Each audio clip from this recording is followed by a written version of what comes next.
আসসালামু আলাইকুম রহমতুল্লাহি ওয়া বারাকাতু। কে কোথা থেকে দেখতেছেন আমি জানি না, তবে কোনো প্রশ্ন থাকলে করতে পারেন কমেন্ট বক্সে, ইনশাআল্লাহ চেষ্টা করব উত্তর দেওয়ার জন্য। এটা 3 ইঞ্চি পাইপ, 3 ইঞ্চির থেকে এখান থেকে এগুলো আমারই লাগানো। দুইজন লোক কাজ করতেছে, ভিডিও করা সম্ভব না। এখন একটু হাত খালি হয়েছে, তো একজনের দিয়ে ভিডিও করানো হচ্ছে। আর আমি বলতেছি, যারা নতুন মাজরা করে বা যারা নতুন লোক কাজ করে তারা অনেকে জানেন এগুলো আমার কোনো শিখে আসেনি, শুধু নিজের অভিজ্ঞতা দিয়ে দেখে দেখে শিখেছি। একটু টাঙ্কির দিকে ক্যামেরা করে নাই, দেখা যায় টাঙ্কি। হ্যাঁ, ও টাঙ্কির থেকে পানির লাইন এখানে আছে, এদিকে ঘুরে ঘুরে এই লাইন এখানে আসছে। এগুলো আমারই করা।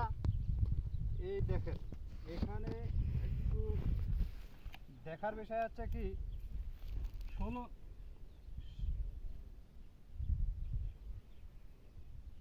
এতটুকু, অন্তত 1 ফুটের একটু বেশি, এতটুকু দিয়ে ছিদ্র করে মাটির তল দিয়ে লাইন নিয়েছে, এখানে গাছ লাগানো হবে।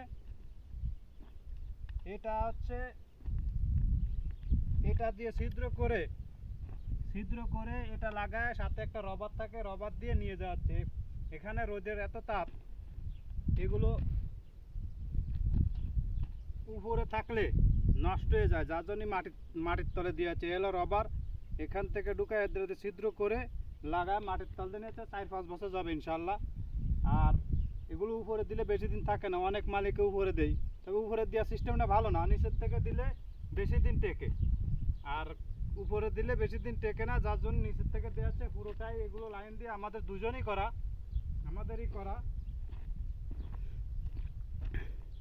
অন্য কোনো লোক দিয়ে করলে অনেক টাকা লাগতো, তাই আমাদের দিয়ে করাচ্ছে।